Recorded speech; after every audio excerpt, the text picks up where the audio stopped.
सिंधुदुर्ग जिल्ह्याचे पालकमंत्री नितेश राणे आणि आमदार निलेश राणे यांच्या माध्यमातून कुडाळ मालवण मतदारसंघात मागील 3 महिन्यात कोट्यावधींची विकास कामं मंजूर झाली आहेत।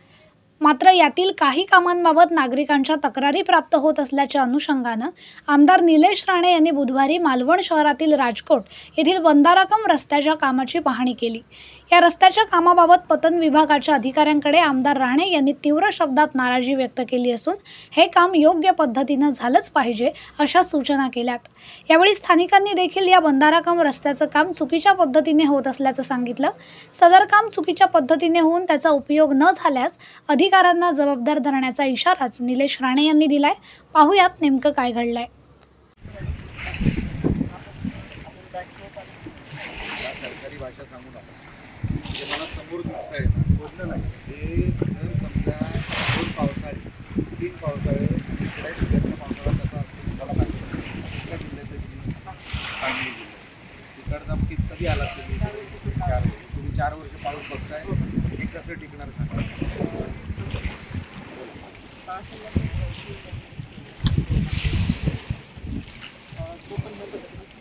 ॲक्च्युली तहसीलला जास्त साईन डिपॉझिट नसल्यामुळे एस्टिमेशन जागा भरपूर आहे। ॲक्च्युली आता साईन डिपॉझिट नसल्यामुळे एस्टिमेशनची आपल्या आधी ऑलरेडी करू, हा लेअर आपण जास्त करू। पण इथून पुढे हा जो लेअर आहे हा कसला आहे, रॉक आहे का? दगड इकडे सँड नाही, हे किती मीटर होतं? हे सर 7 आणि हा स्लोप हा 5.5 आणि हा पुढचा हा सर 5.5 टोटल 18 आणि 18 मीटर मधला आपल्याकडे 9 मीटर आपल्याला एस्टिमेशन 7 पूर्णपणे 30 मीटर आणि पुढचा पूर्णपणे लेअर स्लोप पण आहे 2 मीटर।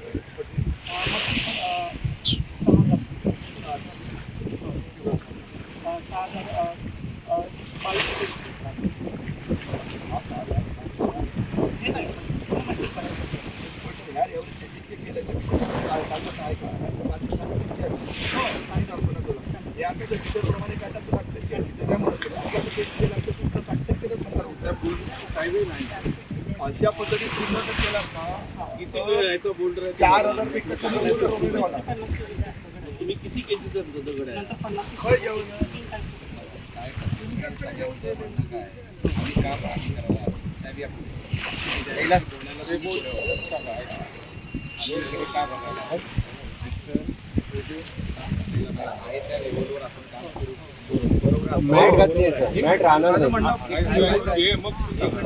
मग तुम्ही बोला काम या दर्जाचं व्हायला पाहिजे, ते टिकणारं नाहीये असं सगळ्यांचं म्हणतात। म्हणून आम्ही पाहणी करायला आलो। तुमचे सगळे बंधारे आम्ही बघायला येतो, जिथे कंप्लेंट आहे तिकडे आम्हाला कळलं की काम गरजेचं होतं। आता त्याच्यात सुधारणा तुम्ही कशी करणार ती आम्हाला सांगा, मग आपल्याला काय बोलायचं याच्यात ॲड करायचं करा। मी बोलतो की पहिल्या 7 मीटरला एस्टिमेशन एक लेवलनुसार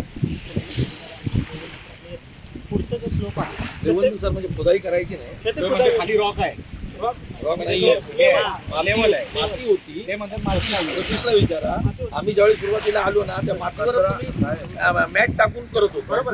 ते का बोलत कचरा आणि माती आहे ना त्याच्यावरती मॅट टाकायचं, लेवल पण काही नाही केलंय सर। 1.7 मीटरचा आपला भरावा असतो, हा 1.7 मीटरचा ऑलरेडी हा स्ट्रिक्टली फॉलो करायचा। आणि खालचा जो लेअर आहे जो फिलिंग करायचा हा फिलिंग येते हा भाग।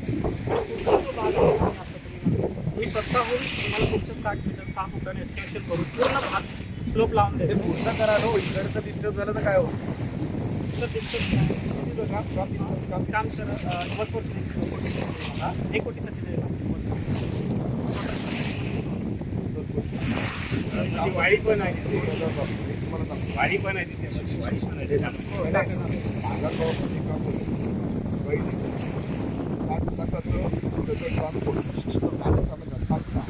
वाईटी 12 लाख 5 आणि कोकणाचे 5 लाख 80 लाखाची जास्त करतो, 100% केलं तरी 30 लाख आजच्या बाजाराप्रमाणे तरी डबलच्या बाहेर सिमेंट जरी डबल असलं, आज तक्रार कुठे आहे?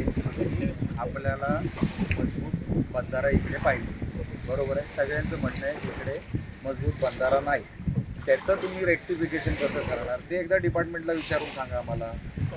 जर काही तक्रार असेल, इथे काय आम्ही इंजिनियर नाही, मला फक्त जे समोर दिसतंय दर्जाचं समोर बघून कळतो. जर खाली रेती होती किंवा जमीन होती त्याच्यावरती फक्त कोणाचंही म्हणणं आहे याच्यात टिकणारं नाही.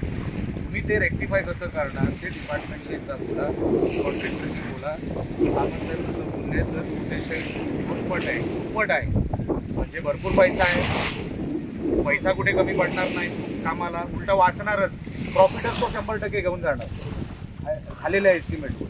मग तुम्ही करून द्या आम्हाला. चालेल. पुढे आता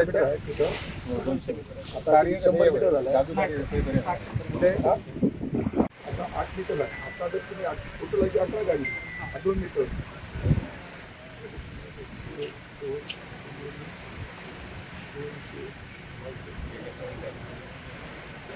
बरोबर 500 पूर्ण आहे. आता या 400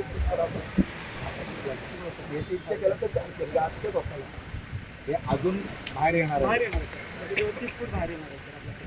त्यामुळे Slope येणार. स्लोप येणार, स्टेबिलिटी. आणि पुढे आम्ही सर बोटी तिसरी बोटी असतात ना, म्हणजे आम्ही रॅम्प पण धरलेले आहे कारण त्याच्यावर टॉपला रोड आणि हा बॅक टू पोर्शन आहे सर. आपण तो भराव करून DPDCमधून पूर्णपणे रोडची विड्थ पण वाढवतो. रोडची वीज वाढवा, डिपार्टमेंटला सांगा. जो आमचा जो मुद्दा आहे की जोपर्यंत तुम्ही आम्हाला सांगत नाही की हा रस्ता तुम्ही किती वर्षाची तुम्ही डिफेक्ट लायबिलिटी देणार, ती डिफेक्ट लायबिलिटी मला या पहिल्या स्लोपच्या अगोदरच्या ज्या मार्जिनची पाहिजे ते तुम्ही डिपार्टमेंटला विचारून मला सांगा आणि ते दुरुस्त करून द्या. ते पुढे वाढवाल, रस्ता बनवाल, तो सगळ्या नंतरचा भाग आहे. मला डिफेक्ट लायबिलिटी किती वर्षाची द्या आणि जर काय कमी जास्त झालं तर त्याला जबाबदार कोण, डिपार्टमेंट, डिफेक्ट लायबिलिटी पिरियड, ह्या 2 गोष्टी मला तुम्ही